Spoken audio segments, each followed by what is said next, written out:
we know that today Donald Trump going to meet with Benjamin Netanyahu. Maybe as we talk, they're meeting, and with Zelensky as well. The two Yeah. proxy wars. One of them is amazing to look at. These two wars. One of them is Zelensky is doing a proxy war against Russia. On the other hand, the United States is doing a proxy war for Israel. Two of the most bloody-minded people on the face of the earth are meeting with, I won't say what in terms of blood, but well, let's go ahead. I'm prepared to expound on it. But Larry, what is you looking at what Benjamin Netanyahu? It was in the news that Benjamin Netanyahu was asking Donald Trump to have a meeting with him over and over, and finally he got it. Yep. And he got the meeting, and he's gonna talk with Donald Trump. It's gonna be a short period of time because it's the funeral. They're gonna right after the meeting gonna go there. I don't see that much coming out of that, or maybe press conference. That doesn't seem to happen because of the funeral. All Bibi wants is the visibles. This is Nima. This is what he. If you've tracked it at all, this is what he does every time an election comes up. He comes to America to be with the president to get a bump in the polls, because that tells the Israelis that he's the only one who can handle the American president. And as evidence of that, he can get a meeting no matter when or where. And that's what he uses to get his rise in the polls, if you will. Isn't going to work this time. In fact, it may go backwards on him. There's not a lot of juice left in the old Trumpster for Bibi Netanyahu, nor for that matter, I think, in the United States. And he's going to find that out, I think, in more than just emotional terms. He's going to find it out in material terms when, well, let's go ahead, because I'm sure you're going to ask me questions about how the war is going. Yeah, exactly. But your understanding is basically this visit is political. He wants to gain. Absolutely. It's absolutely political. It's because Bibi needs to be here. Had Mamdani persisted, and had he decided that New York did have the wherewithal and the legal backing to arrest him and present him to the criminal court, they'd have found a way to come, but not to go through New York and not to expose themselves to the authorities in New York. Bibi must come to America anytime an election is pending. Yeah. Larry, there is some sort of pause, if we can call it pause, between Iran and the United States. There are no new attacks on Iran, and Iranian attacks on GCC countries. We're out of bullets. Yeah. I'm sad to say it, but I think we're out of bullets. So, is that going to help? Is that going to help the process? Nima, I spent, when I wasn't worried about my surgery, I was very immersed in a number of books on previous episodes in global history, particularly a couple on our history, the empire's history, republic's history until 1945. And I was struck by the political situations that I came across that were familiar to me in some ways, but refreshing my mind on them made them a little bit more vivid. And as I thought about it for a moment, I said, how would I describe it? In particular, I looked at, and I think you and I have talked about this, I know I have with some podcasters, I looked at Lyndon Baines Johnson in Vietnam and the Vietnam conflict in general, but that wasn't the only one. But I said, okay, what would be the framework of description if I were writing a history at this early time, and yet very pregnant time in terms of possibilities for historians, and also a time that is laying itself out in accordance with some very bizarre happenings, but bizarre happenings that are produced by the political situation in large part that we have in the United States right now.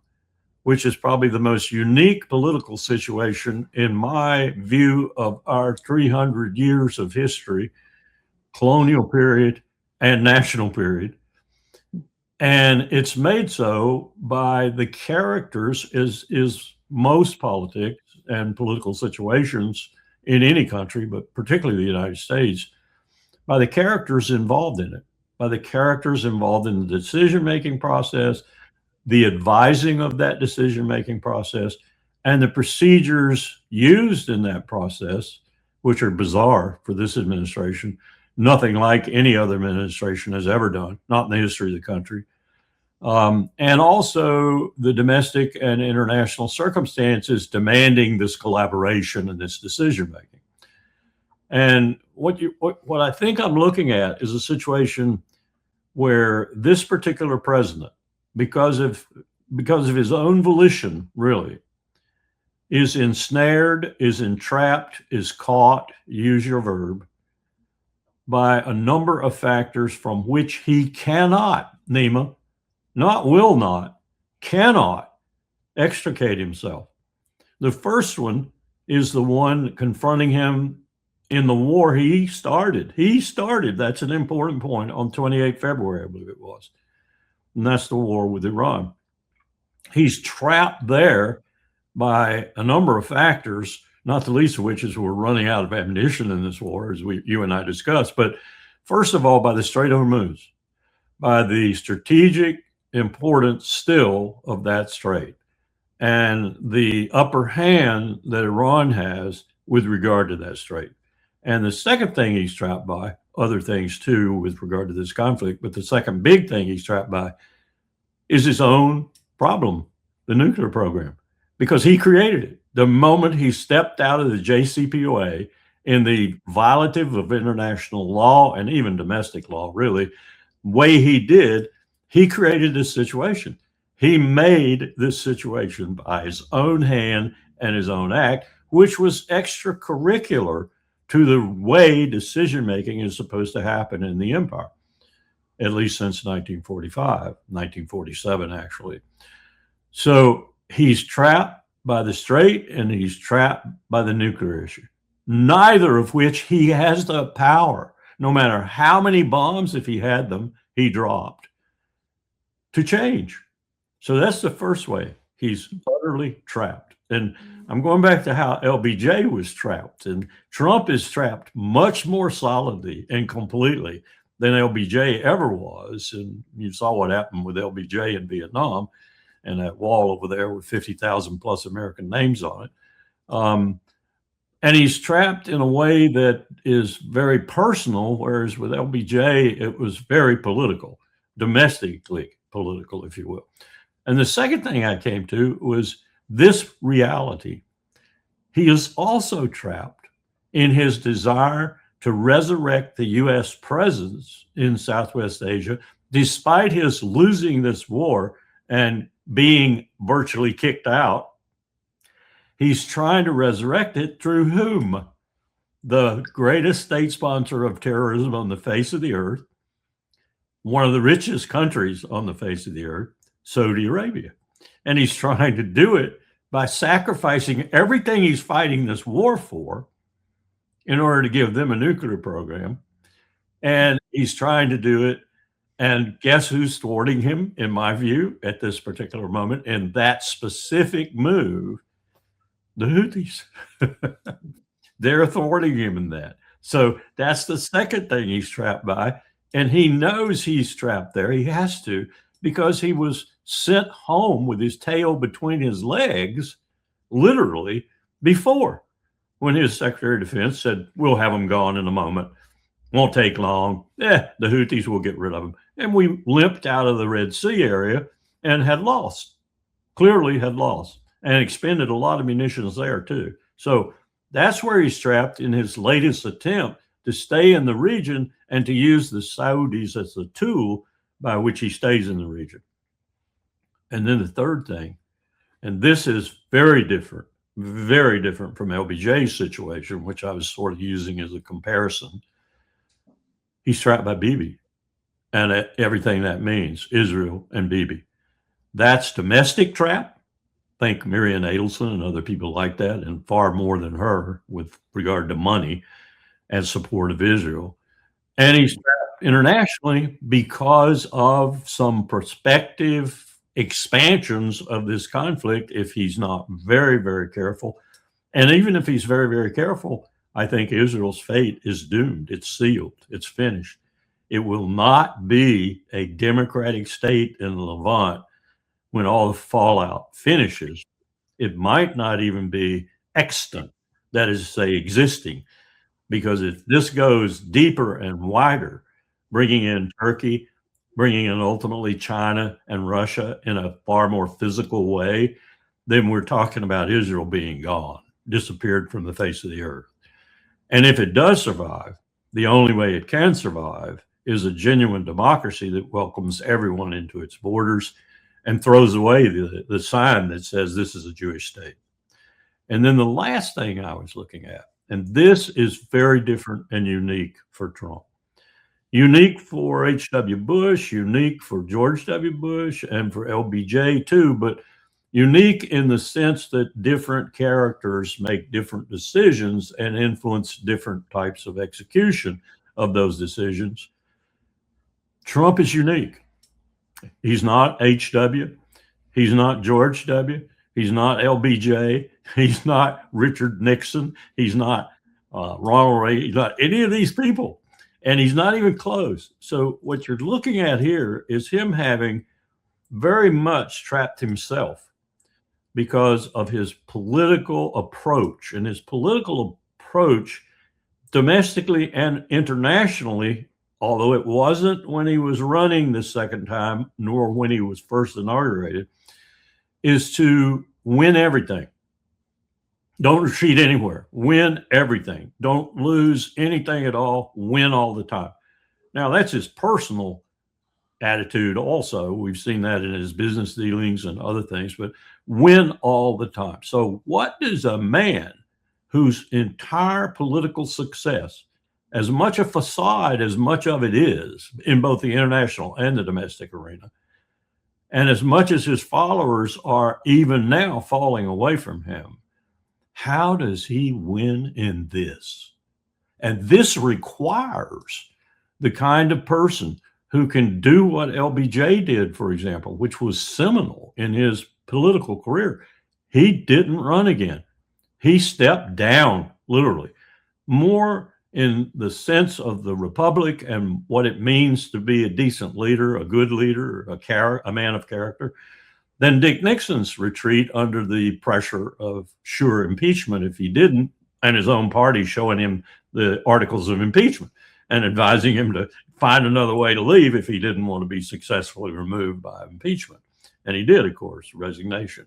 So Trump is haunted here by his own political style from which he cannot retreat.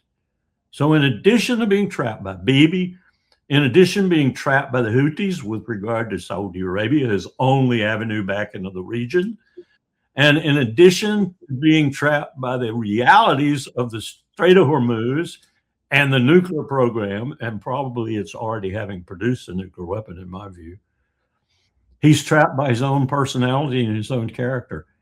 He's not getting out of this. There is no way on God's green earth that Donald Trump is going to extricate himself from this mess he alone has created. Throw Bibi in for a little credit too, but Donald could have always said no. There's no way he's getting out of this. And the sad thing is, because of that same character of not turning loose of anything under duress, doubling down, if anything, he's going to take the country with it. And that's what really bothers me right now. If you're looking at all the indicators, whether it's the market and the perturbations in the market, particularly in the AI sector and in the tech sector in general, if you're looking at what's happening to our economy in general, if you're looking at what's going to happen to it if we continue this conflict, and this is not going to work trying to get the Iranians to help him. That's what he's trying to do, to get them to help him extricate himself from this mess he got himself into. They're too good a strategist for that. They're just going to twist the screw And I don't think that screw is anything but damaging to both Israel and the United States in any way you look at it, and the region too, probably. And all of this is going to be brought to some kind of fruition by what I talked about earlier with regard to Trump, because he can't get himself out. And the way he deals with something like that is to keep going like a bull in a china shop and to claim he's succeeding. And that's going to be his modus operandi now. And that's going to take everybody associated either into a wider, deeper, more profound regional war that has all kinds of nuclear implications, or it's going to take us into some startling development. Erdogan could produce it, for example, and we'll find a whole new tapestry to look at on Monday morning. But in any way you look at it, we are not getting out of this.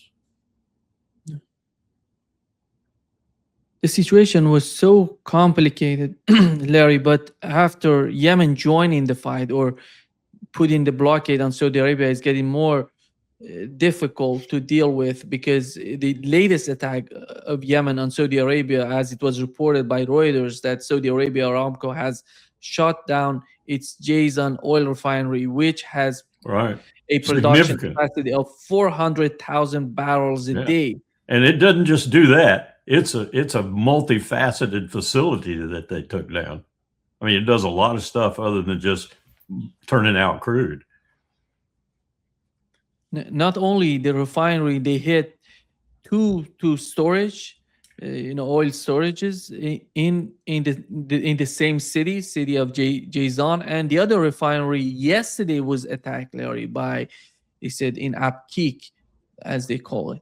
Yeah. In Saudi Arabia. It was a refinery. Then they said it was the Iraqi resistance. Iraqi resistance announced yesterday, said, we didn't do this. We don't know who did that. Mm-hmm. And Yemen didn't announce anything, because whenever they do something, they come out and say, we did this, and bragging about it and putting out the way it is. Exactly. That guy speaks so fast. He's talking so fast. Exactly. Well, that's another aspect of it. Who are the enemies? I mean, who are the enemies? We know Al-Ansar. We know the Houthis. We know Iran. But are there other enemies lurking in the wings, like maybe the Shia militias in Iraq, or maybe even some of the Iraqis who are, looking and spoiling for getting even with the United States? Who knows? There might be some people developing over there. How about the people who are being oppressed and have been oppressed mightily, like in Bahrain, for so long by these emirs and these sultans and so forth? Are they apt to rise up? We always talk about this, in terms of the street. Is the street in Saudi Arabia looking at this and thinking, now's our time to overthrow these bastards?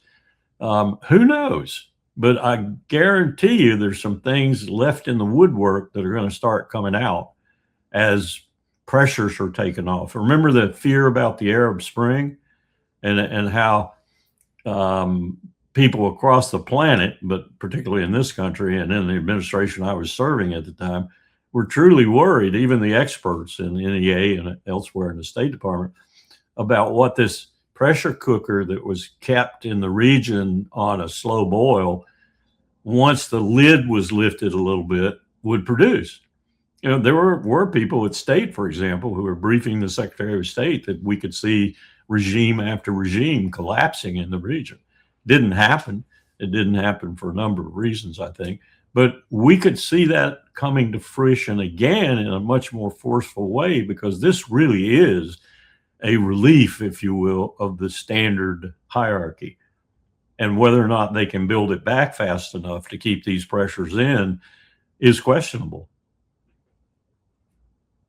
The question is, why did they blame Iraqi resistance? Maybe they have some sort of information that the drone came from Iraq and they have some evidence of that. But yesterday it was reported, a strange report on the part of Iraq's national security advisor, Qasim al-Aboudi. He says that Ukrainian cells are active throughout Iraq, participating in false flag attacks. and the Ukrainian intelligence cells carry out attacks in Iraq and falsely attribute them to various factions in Iraq. How I don't know what is happening in Iraq. And what was he saying? I didn't see that particular announcement, but you always have to worry about who in Iraq is saying what they're saying from the government, such as it is. But why would Ukrainian cells be doing that? What would be their strategic or even their operational purpose for doing that? What does it serve Ukraine's interest other than monetary? Zelensky trying to make money off selling drones or whatever. How would it serve Ukraine's interest to perturbate the situation in Southwest Asia in that fashion? Or is this just disinformation to cover up what possibly even Iraq's established government in Baghdad is doing? I don't know. I don't know the answer to that question, but I find it difficult to ascertain why Zelensky himself, anyway, maybe some rogue elements, but why he would be doing that far from the center of gravity, if you will, of the struggle that he's involved in. He's not hurting Russia that way. He's helping Russia. If you think about it, the more of Southwest Asia is embroiled in this conflict, with the Persians being perceived as being ultimately triumphant, the more Russia's interests are served.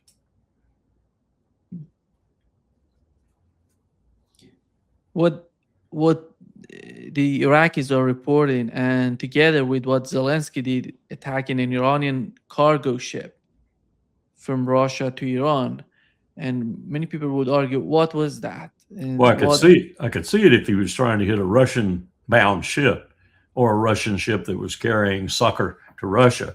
I could see that happening. But even again, this shows you how dangerous Zelensky is, really, as a global player, which he's trying to be, because spreading this war like that is not in anyone's interest, not ultimately even in his. But he doesn't seem to realize that.